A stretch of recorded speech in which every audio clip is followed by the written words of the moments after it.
Ladies and gentlemen, tadzoka zvekare kudombo shava after a very very long time naBishop Marimo. Bishop Marimo vanoti vakamboya panapa vomboti nya vomborova nguva. I think basa rinenge rakati one day, but nhasi taita vekumbotsvaga kuti Bishop muriko here. Tikongonzwa vanhu vanenge vaningotaura tauro kuti Bishop but Bishop havati danewo. Bishop togamuchirai. Tiriko kazovai makadini mukuru.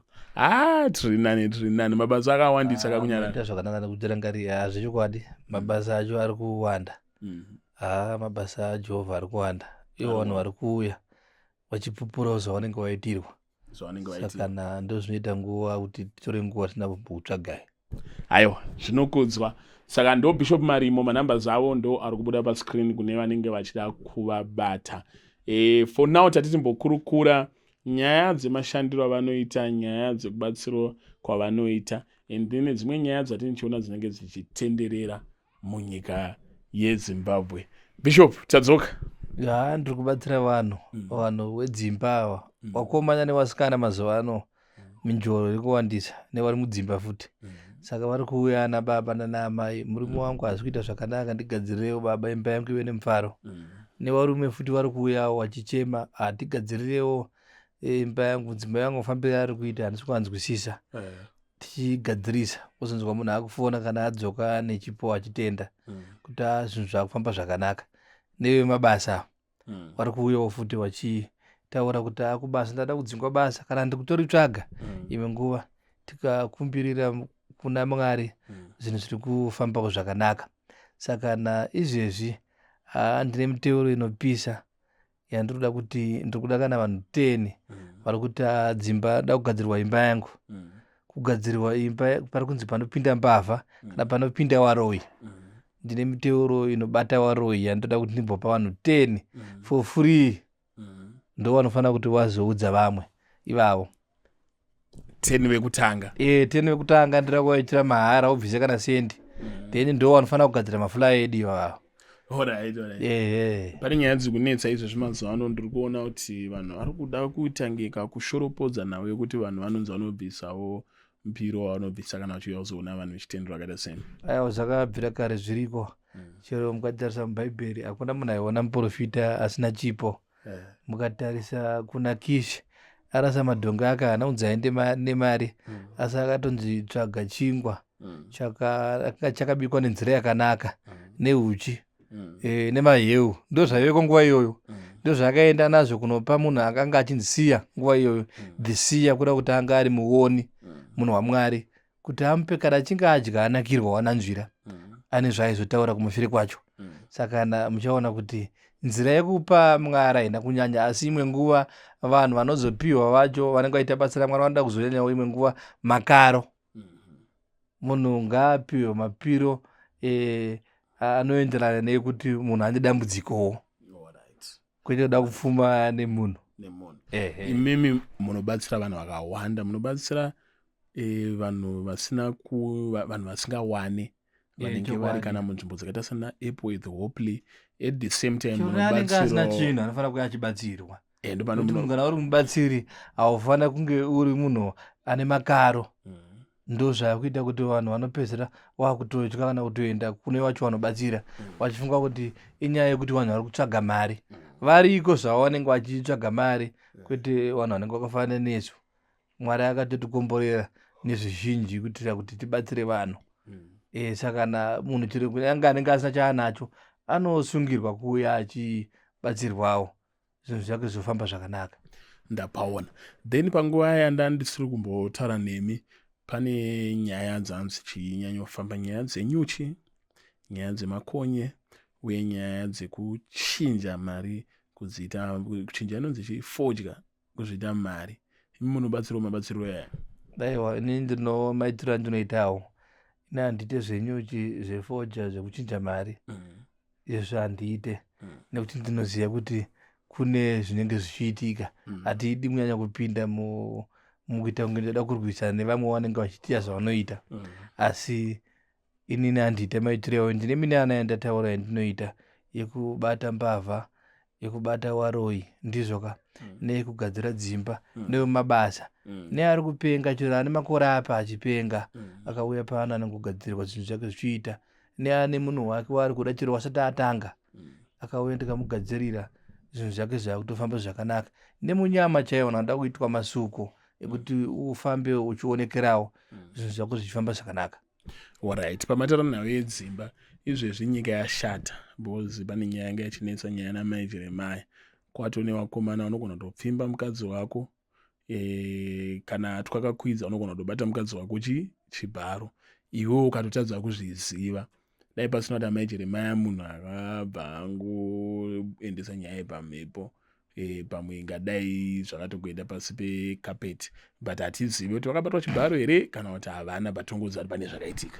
Kuti wanzi mai Jeremiah hatizoziva kuti baba variko here, asi baba kana variko chachakakosha ndechekuti ndiwo watinodeedza munhu akafanira baba wacho, nekuti izvezvi ndiri kuona vangopota vachitorwa nemasocialite asi varume ndo wakunyanya kudai watorwa nana baba nhingi vanenge vachinzi mai nhingi mapaona vachitotenderera nawo futi.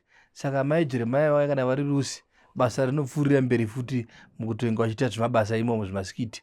Saka chakakosha ndechekuti baba Jeremiah kana variko ngavamanye vatore mutemo wekugadzirirwa imba yavo, mukadzi wavo azive kuti hapana achapinda kumukadzi wavo chero kare zvaiveko. Ini mitero yacho ndinai muno mapaona yekuti ndikaita zvandinoita. Saka mukuona tsvimbo iripo iyi ine zvainoshanda nditi nezvimwe zvakada zvimwe mwari tsvimbo iripo kuti vanhu vaisiya nditi makaona tsvimbo iyi muchaona kuti haina munhu watingati anoigadzira anodya sadza pari zvino, ine magadzirirwo yakaitwa nditi itsvimbo yematare.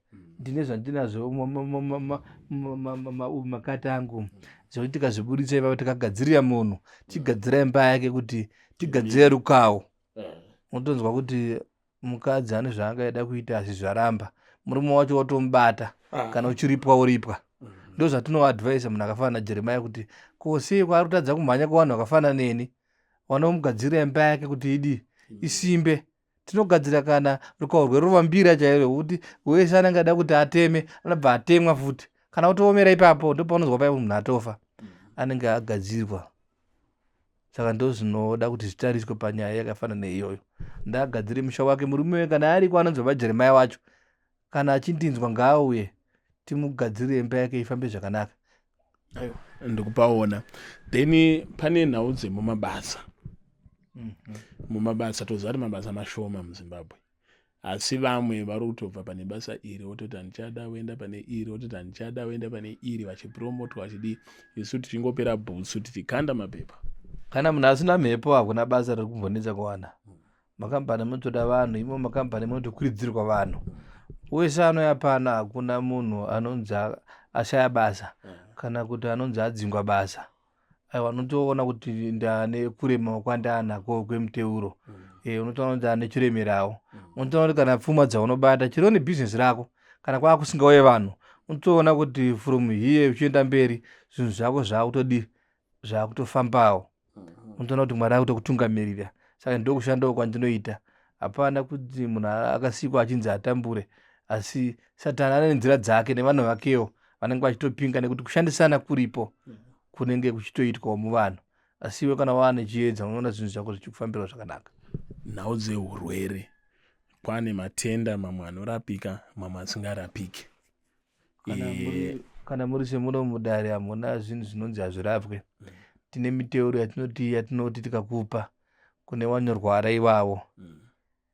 Muno ndinogadzira miteuro yeporiji yekuti munhu kana uchinge une urwere rwemauri ukadya poriji iroro watopora. Ukadya poriji iroro watopora. Kana uri kure tinongokutumira pandege zvinotoenda muteuro uchisvika kune munhu oshandira zvakanaka mapaona. Saka ndo mashandiro atinoitawo. Vanhu vanorapwa vakawanda. Baba wangu vanhu vari kuporeswa vakawanda vazhinji. Ndavana vamagaya vachipowa vanhu maepo zvakafanira neporiji renyu. Inzira iyoyo yekuti mukaona maepo aya asingori maepo anenge vanozvati anoinded vanenge vatoakomborera kuvanhu vazhinji munoona wakuvapikisa vachivarwisa asi muchaona kuti wanenge watorine mazuva ekumbonamata vachikomborera makomborero avanogona kunge vachitoitawo kuti wese anenge atora nekuti munzwisise kuti haangavepo pakuda tamba nevanhu asi anenge aritoripo pakuda kutobatsiridza, anenge adya ane mwoyo wekuti ada kuti apone anoponeswa, asi anenge vachishora vaya variko. Chero Jesu chaiyo aishorwa. Saka maiona pa12 disciples vakapinzwa munyika kunzi ndai munoita basa, vakatonzi chekutanga gadzirirai kushorwa, kutukwa. Inini ndichatosvika pakutourayiwa Jesu achitaura kuti ndichasvika pakutourayiwa nokuti chaive chiprofita nekurambwa nevanhu kunyika. Saka vanhu vakafanana nesu variko vanenge vachitotirwisa vasati vanzwisisa mafambiro ebasa, vanhu vanenge vakutoshorawo. Saka handigone kumira basa rangu hangu nekuti vanhu vashora vari vadzikisira, kuti ndinoziva kuti zviri pandiri, Mwari ari pandiri, ndiMwari mukuru asi Mwari kutamba naye ba, nekuti vazhinji vanenge vachitenda vachipupura semapupiro avari kuita. Hanzi kushorana nekurwisana manje hakusisiri mucomment section chete, mumapentecostal nemuchipostori nemumabhishopu mumachii, hanzi kutoshorana pakati penyu vanhu vaMwari. Vanenge vachirwisana, mumwe aida kuti ndini mukuru, kuti ndiani. Tinongoti kana ari mukuru kana anofanira kuonekwa nenyika, nevanhu vako vanogonera vanombobatsira ndivo vanofanira kupupura kuti iwo unogona. Saka naipapa mamuchora zvemaipo, anombona kuti maipo akaenda akawanda ikoko akatozoita mashoma, kureva kuti vanhu vanenge vachitotenda. Asi nevanhu vanenge vachitoti maipo akaipa vachitoti takatadzirwa, but munhu anoti akatadzirwa ari kumba kwake achitoona paTV chete ototi atadzirwa, asi kuna arimo ari kutoitirwa zvakanaka. Asi kuna ariko anenge achitopreacha wedhi rakaipa nekwaasati amboenda achitaura zvakaipa. Saka naipo pano futi nevanhu vanogona kutotaura kuti baba vaimbavha iyo, baba vaing'anga, baba vakazodii, asi nevanhu vari kuona papi pano. Saka hatigone kuwamisa zvavo vanhu vanotaura zvakaipa, nekuti vakaipa variko vanorwisa chakanaka. Nekuti munhu anenge aida kurwisa basa rakanaka riri kuponesa vanhu nevari kuripupura, iwo usati wambosvikako wakutanga wototaura matauriro ako, unozotorera samo kuna Mwari. Tisingade zvekutirwisanya nevanhu handiti, asi zvinhu zvakaipa hazvo. Alright, koita nhau yembereko, ndikuona vanhu izvezvi vanenge vangozvigamuchira kuti mbereko dzinenge dziri kunetsa. Varume tinenge tasina simba rekuti vanhu vabatire pamuviri. Icho chokwadi, vamwe varume vanenge vakafawo mutezo, vanoda miteuro. Tine miteuro yatinovapa yakasimba kudarika guchu nemapirisi anomwa vanhu vayo, kuti tikakupa mapaipi ako anovhura kwagadzirwa muteuro iyoyo, unotoona kutoti zvinhu zvangu panapa ndakutonzwa jinja, padiki padiki ndakutonzwawo jinja. Nanaamai vanodawo miteuro yavo yokuti vakainwawo vanoitawo zvakanakawo, pavanoda kuti vagadzirewo vana hazvisi dambudziko. Chinonyanyoshayisa mbereko chii? Kuchufa mutezo kana kusava nembeu yakasimba, kuti mudzimai zvinenge zvakatongomoma? Zvinotariswa kazhinji munhu wacho atoripo, nekuti kunobviwa vanhu kwakasiyana. Imwe nguva munhu anoona kunge akatoitwa murume wechikwambo kana mukadzi wechikwambo, mapaona. Saka anogona kunge hondo dzakadaro dzinokanganisa zvakare kuti anga achita mwana, kwozoita iyoyo system yekuti kunge iri wiki either kuna baba kana kuna amai. Saka munhu akanga auya akapiwa miteuro yaanofanira kuti agadzirirwe, munotonzwa munhu achipupura. Sedzevana ichi ndine vanhu vakawanda vanotori redi chero kutobudiswa pamhepo vachitaura kuti takabatsirwa. Ndine vanhu vakawandisa vatagadzirirawo. Pane vandisina kunzwa muchitaura panhau yepfuma, matinge tichitsvaga marumu, tiri mahaslaka, vamwe tinoshava, but pfuma muwaniro unozongoona mumwe atopa kumberi atotenga makombi 3. Mari chaiyo inoda minamato, inoda kunamatirwa kuti iwe unge uri unoitawo pfuma.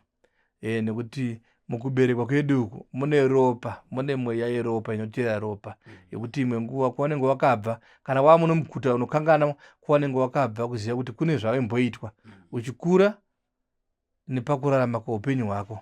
Saka zvinhu zvakadaro zvinowanika zvakanyanya, zvokuti munhu anenge ane munyama kuti agone kuwana mari, kana akatoiwana imwe inobhururuka yotadza kubata chinhu chinooneka. Saka chandinokurudzira ndechekuti munhu akauya akaitirwa miteuro yake, chese chaunoita chinonzi chinobata mari, unotozongoona zvinhu zvako zvichingokufambira, hapana chinofanira kuramba. Hayo, ladies and gentlemen, muri kuwanzwa Bishop Marimo. Manamba avo ndari kubuda pascreen. Kuna vanenge vada kusangana nawo, kuna vanenge vada ma1 on 1, kuna vanenge vada pafoni. Chero chaunenge uchida, hauna nidi yekufonera inini, unofonera Bishop. Inini vanhu vese pavanenge vachindibvunza kuti tsiko toenda kunani kunobatsirwa. Handiwanzoaudze mazita asi ndinoti tarisaiwo kuti munhu uyu akatangawo kubatsira rini, kwete munhu akangopupurika semhepo. Vanenge vada kuziva kuti Bishop makatanga rini?